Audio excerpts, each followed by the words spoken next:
Alrighty friends, I'm going to do a little repair here on this 2012 Ford Expedition with a 5.4 liter 3V Triton engine. My power steering line, can't see it with the darn light, but right down there, the power steering line blew up. So I'm going to replace it. So first off, you got to take all these screws that go in all these little spots out. They go inside little grommets that expand when the screw goes in.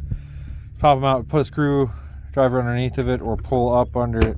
Turn the screw. Be careful, they strip out insanely easily. Do not use power tools. And then get them out, pop it out, take this cover off. Once you got the cover off, we're going to be taking out this hose from here to right here. And this is called the pipe to, get out of there, bug. Pipe to cooler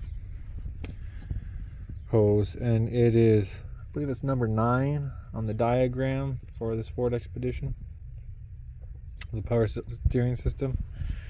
But yeah, guys, so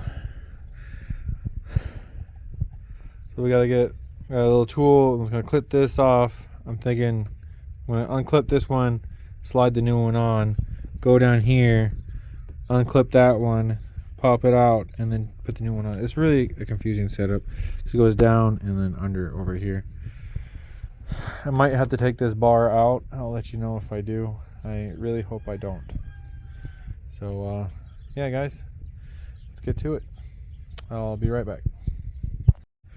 Alright guys, so this is the part number.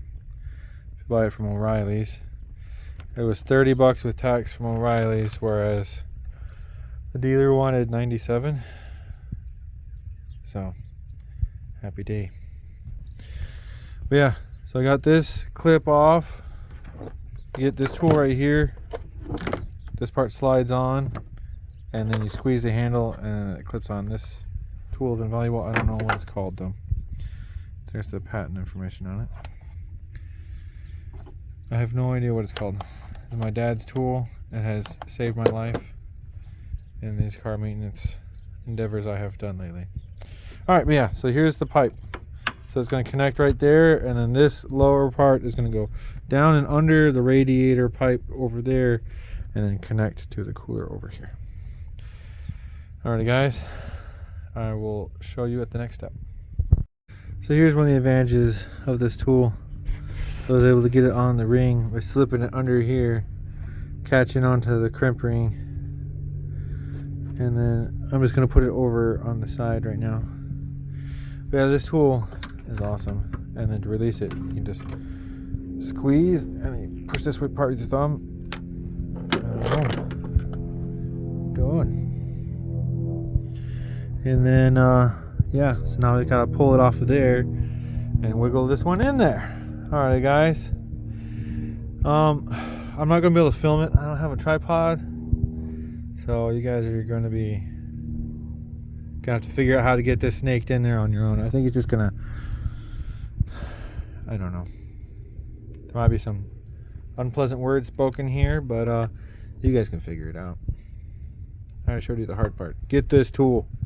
Trying to use pliers and stuff, no man, tried it forever, didn't work.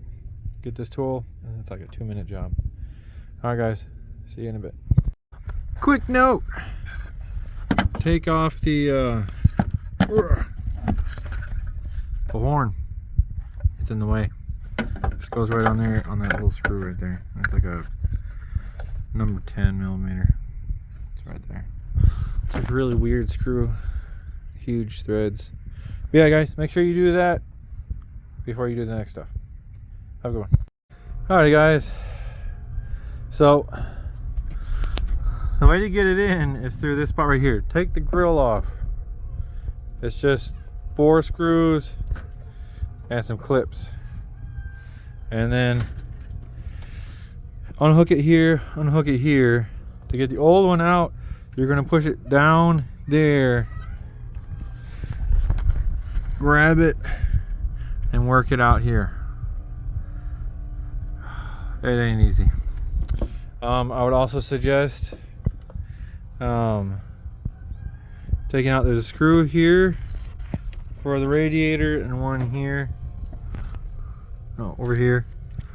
Take them out, or at least I just loosened this one. I took this one out so you can get some play in the radiator. Oh, try getting it out this way. It wasn't happening. But this is the best way. So then when you go back in, you're gonna go in with the part that's gonna go up here first. So here, I'll show you with the old one. Ugh.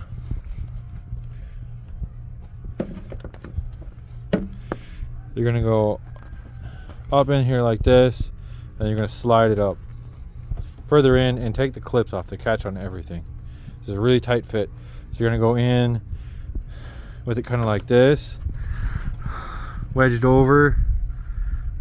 Pay attention when you're taking it out, which side of the pipe it's on. I can't remember, so I just hope I got it right. But make sure you pay attention to that. But you're gonna slip it in through here, and then once you get this end up in there, you can slide the bottom over, and then you're gonna have the fun time of, while it's down in there, you're gonna work it up over. Get this one lined up on that nib. I'm not strong enough with my fingertips to be able to slide it on. So what I did is I slid it on over here first. I unclipped here to keep it from breaking. Just take a screwdriver in here, and then this pops up.